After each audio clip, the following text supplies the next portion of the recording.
Hey, what's up, everybody? It's BDF44 coming at you with another video. All right, so as my mind often does, sitting in the dark thinking about some things. Been talking about the Lakers all day, but that's not who I'm thinking about right now. Believe it or not, I'm actually thinking about the Pelicans and the Blazers. I've talked a lot about the Blazers and how I felt like they haven't done enough to make Dame happy, and I think pretty much the exact same thing about the Pelicans in regards to Zion and Bi. They just haven't done a whole lot to make those guys happy in this offseason. In fact, these two teams, I could argue, have taken some significant steps backwards, just in overall talent level of both of their squads. Now, I will say that New Orleans has done a better job at finding spacing for their team.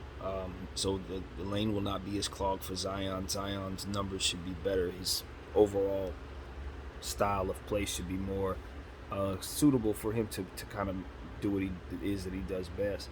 The problem is the talent level and what they got back for Lonzo Ball, unacceptable. Straight up unacceptable. Thomas Satoransky, nice player, not gonna change life for you. That's not enough, you know. You think about what they let go in Lonzo Ball is a cohesive basketball player who can make the right passes and make it so that games just have more fluent offense throughout. Devontae Graham, who they picked up, that's not what he does. Score first guy. And if you watch this channel, you know how I feel about those type of players as it pertains to them not having facilitators to help them along. It's only but so much they're going to be able to do. Zion's going to have to play a lot of point center, point forward, whatever that position is. He's going to have to do a lot of the creating for this team this year. And though he's capable of doing it, who is he creating for? That's the thing. You put him in a position where his overall talent level around him just isn't that good. Him and Bi are going to have opportunities to make great numbers happen, but they're not going to likely result in any victories. This is going to be a bad team again this year, and with two all-star youngsters on the team, that's unacceptable. That's unacceptable. We just watched the Lakers put together a team full of old guys. We just seen the Heat put together some of everything. They did everything they could to get better. The Bulls put together practically a team that you could see coming out of the East in a couple years. Like, that's the type of moves that are being made around the league. And you look at these two franchises, New Orleans and the Blazers, and they just don't seem to really have a hold on things. You can see paths to success for teams like Charlotte, Orlando, Washington, Sacramento. All of these teams have at least some players or some circumstances or caps flexibility going forward, or their picks or something that makes them look attractive. Portland just isn't making good decisions, and New Orleans aren't. It's not working out. And New Orleans, this situation is tough because they don't really have much of a rope to build anything. It's like something doesn't work right away, and it's over. And that's kind of what they ran into last year. They made some bad decisions with the direction of the squad, brought on the wrong coach, had too many non-shooters down there, and as a result, they had a very poor season, and that's unacceptable. The word around town has been for weeks that Zion's family is pushing for him to ask his way out of there, demand a trade. I don't know how much truth that is to that, but the environment for such a circumstance is there. They have every right to be frustrated, just like Dame does in Portland. I think both of those teams should probably try to swing and trade for one another. Now, I'm not saying you trade Dame for Zion, but I'm saying those are two teams that need to do something. You're the only two teams in the league, with the exception of maybe Boston, who needed to do something and haven't done anything. Or not done enough, rather, because they have done some things. Signing Norman Powell and signing Devontae Graham, respectively. Signing Thomas Satoransky. whomever else they got back in that Chicago deal. I just don't have that person in mind right now. But whatever it wasn't enough for Lonzo Ball.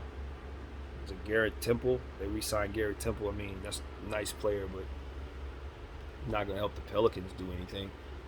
It's just they didn't get the right return.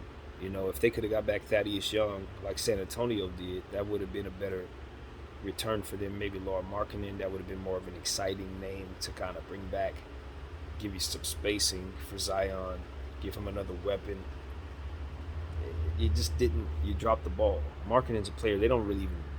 You could argue that Chicago's looking for a reason to get rid of this guy, and you didn't even request him. But David Griffin, I've long said, is a good GM. He makes decisions that are bold, but when I look back on some of the decisions that were made, truthfully, a lot of it was not so great. A lot of that stuff was actually the wrong decision. Drafting Anthony Bennett, wrong decision.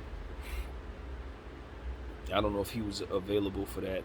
Drafting of Wiggins and trading Wiggins and all that, I don't know if he had a part to do with that, but that right there it was a bit questionable how that played out. The Tristan Thompson signing, I know a lot of guys didn't have a lot of control over what was going on because LeBron was swaying a lot of what happened there. But that Tristan Thompson signing was horrible, and I stand by that to this very second. It was a bad signing, and it really set them back in Cleveland. So some of the decisions that have happened on his watch have just not been great, and you're seeing reasons to bring that back up now. It's that simple, man. It's little subtle things,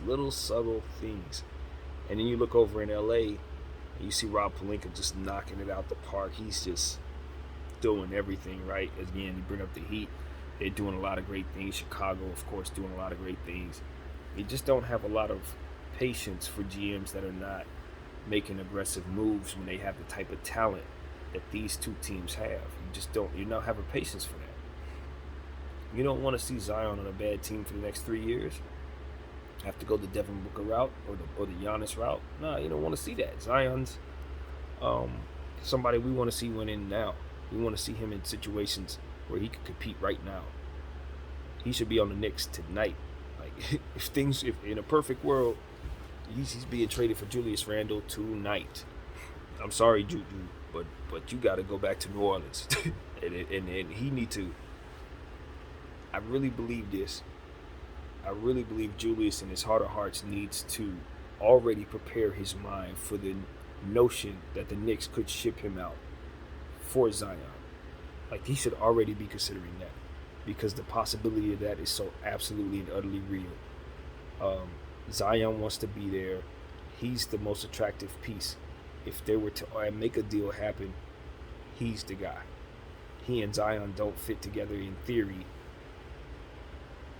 Yeah, he could be headed back to New Orleans. So if I were him, I'd already be meditating on the process of New York just saying, you know what, I love what he's doing, but we have to get Zion.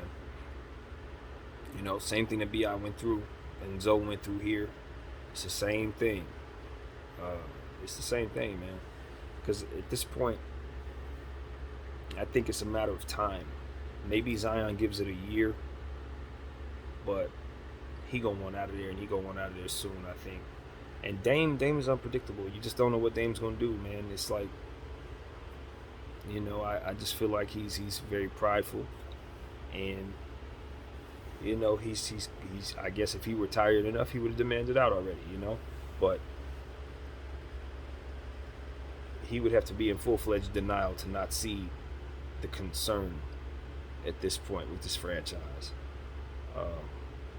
They just have not done anything that would put him in position to meet the timeline that he has for his championship aspirations. None.